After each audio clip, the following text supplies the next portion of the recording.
Imagine a sleepy fishing port reshaped into a global chess piece. This is Hambantota, a small Sri Lankan harbor that became central to a giant infrastructure plan.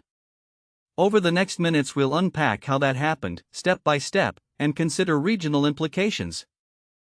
Start with a promise: huge Chinese investment, new jobs, modern roads, and a deepwater port. For locals it sounded like progress. But promises can hide trade-offs.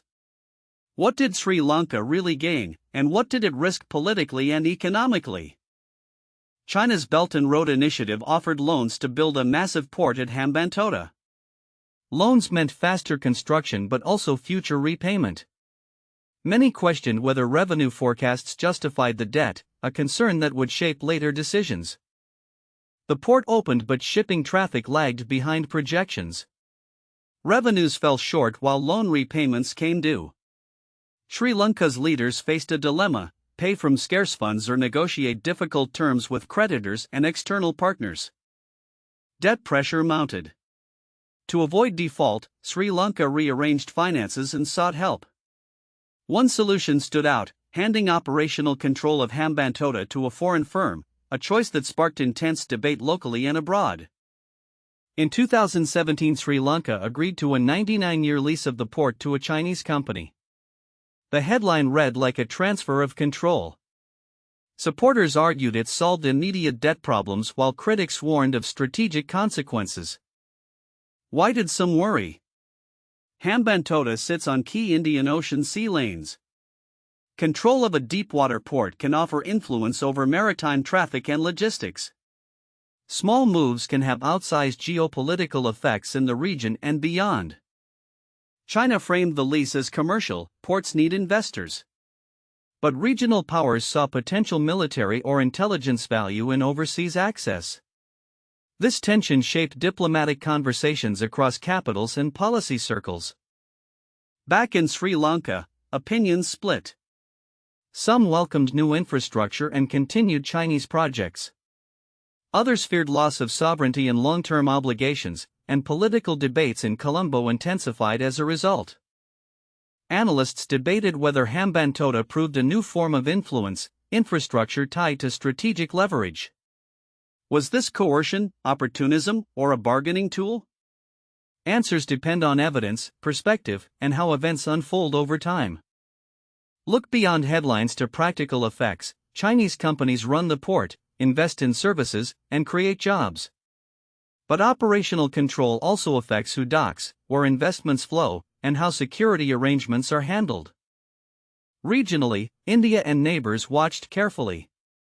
They boosted diplomatic ties with Sri Lanka and invested elsewhere.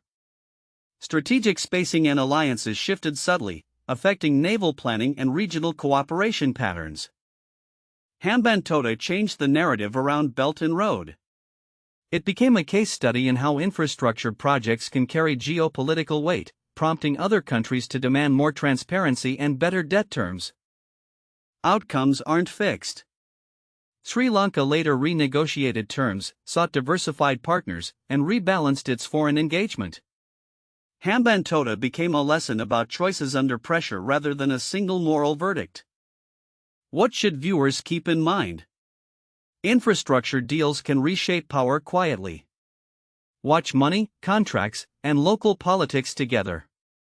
Hambantota shows how development and geopolitics become inseparable in practice. By 2010, Hambantota's dream was concrete: big berths, empty pockets. Sri Lanka wanted growth, China offered cash and construction. Loans and migrant workforces altered domestic dynamics and seeded long-term dependencies. The project cost ballooned. Revenue lagged. Sri Lanka struggled to repay loans, signed new deals, and gave guarantees. Each agreement looked like a fix but tightened external influence over time. China's financing showed a pattern: long-term contracts, Chinese firms, and deferred repayments. That structure moves money and, with it, leverage abroad. For Hambantota, this pattern could convert economic ties into strategic advantage. In 2017, Sri Lanka handed a 99-year lease for the port to a Chinese company. Critics cried loss of sovereignty, supporters claimed it eased debt burdens.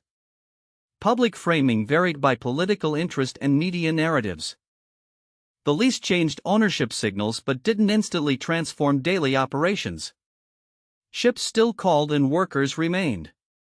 Yet a strategic layer was added. Operational control by foreign actors altered regional calculations. Why does one port matter so much? Hambantota sits on major shipping lanes linking Asia, Africa, and Europe. Geography makes even a small port a monitoring point or logistical hub with outsized significance. Regional powers took notice.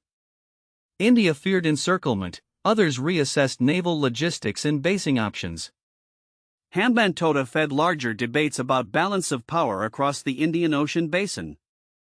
Back home, Sri Lankan politics shifted. Opposition labeled the deal a sellout while supporters highlighted infrastructure gains.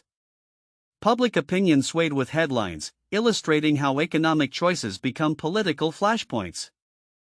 Analysts asked whether Hambantota was a template or an outlier.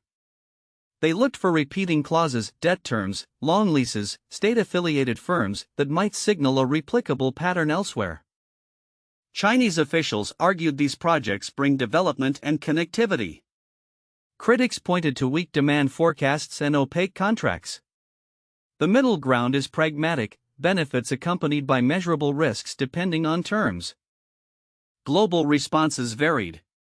Some countries tightened scrutiny of foreign investment, others renegotiated creditor terms, and many pursued multilateral finance options to reduce dependence on single lenders. Daily life in Hambantota kept moving. Local vendors, port workers, and small businesses adapted to new traffic patterns.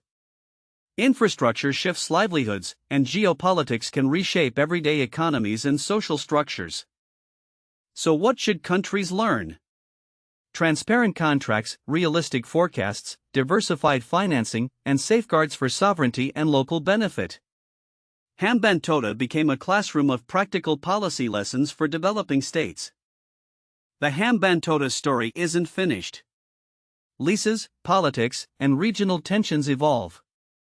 Future leaders will judge whether the port is a cautionary tale or an example of pragmatic adaptation and diplomacy. Stay curious, track contracts, ask who benefits, and watch how geography and finance interact. Hambantota teaches that infrastructure is rarely just infrastructure, it embeds power, money, and political choices into coasts. By 2013, the Hambantota project had momentum. A sleepy fishing town was promised jobs, roads, and a modern port. But deals were opaque, loans ballooned, and local leaders faced pressure to deliver quickly at political cost. China's involvement mixed investment with political influence. Construction crews arrived, machines carved new docks, and Chinese firms signed contracts that were hard to fully scrutinize from afar. The financing looked attractive, low-interest loans and long terms. But interest, fees, and hidden costs stacked up. Sri Lanka borrowed more than expected, shifting fiscal risk onto national balance sheets. Political winds changed as governments shifted. New leaders questioned deals and profitability. Revenue forecasts for the port repeatedly missed targets, leaving loans due and incomes thin for repayment schedules. Critics asked, why build such a big port here? Answers mixed optimism, strategic planning, and local pride. Supporters saw growth potential, skeptics saw overstretch, unrealistic assumptions, and rising dependency. As debt mounted, Sri Lanka sought relief.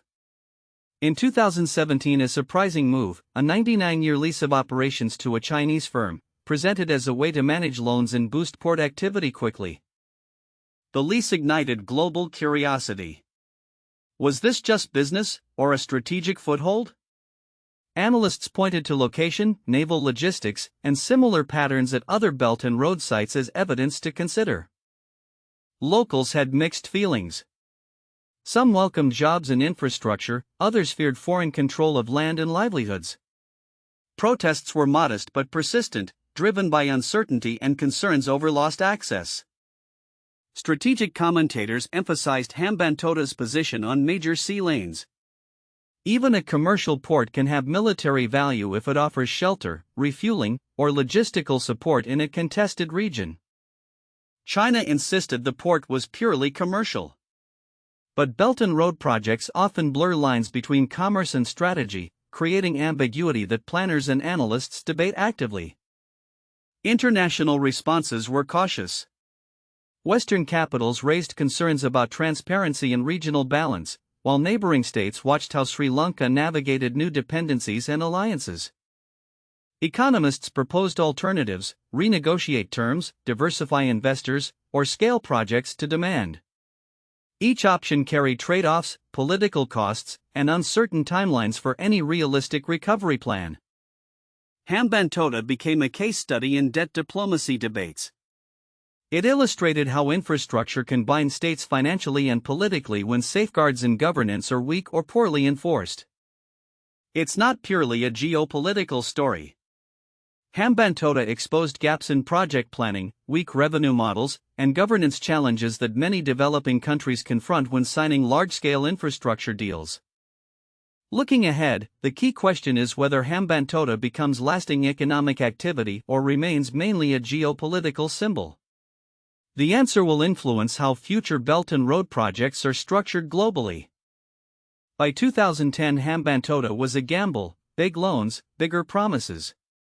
Locals hoped for jobs and growth, but costs rose, timelines slipped, and questions about who really gained multiplied across policy circles. China's role appeared straightforward: finance and build. But the scale of loans and rapid construction gave Beijing leverage beyond contractual terms, influence that could be converted into strategic advantage. Sri Lanka struggled to repay. Revenues from the port lagged far behind expectations, while loan interest and timelines tightened pressure on Colombo's budget and political choices for future projects. In 2017, Sri Lanka signed a 99-year lease handing port operations to a Chinese firm. Officially, it aimed to boost efficiency and attract investment. Critics framed it as strategic surrender disguised as economic rescue.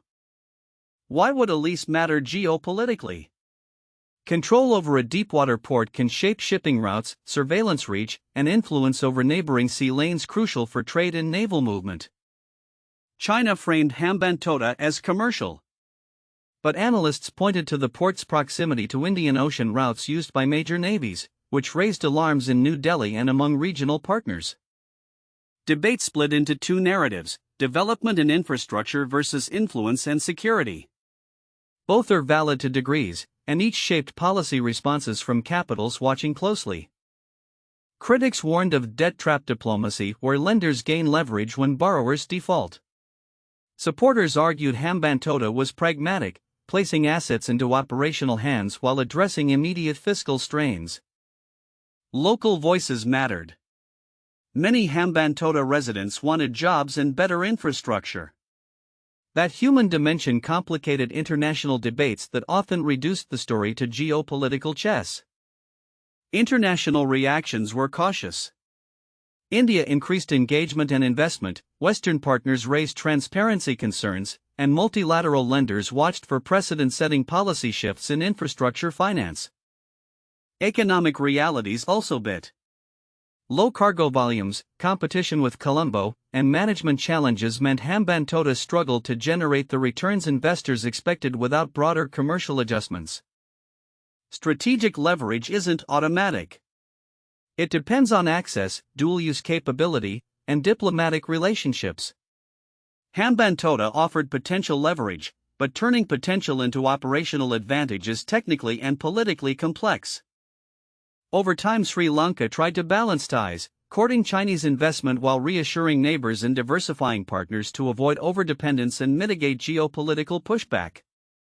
The Hambantota saga became a broader study of how infrastructure finance can shift into strategic leverage, and how states and communities react when foreign capital reshapes local assets and decision-making.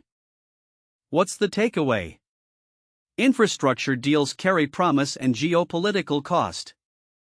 Hambantota underlines the need for transparency, diversified partners, and long-term planning before signing large loans that reshape coastal assets.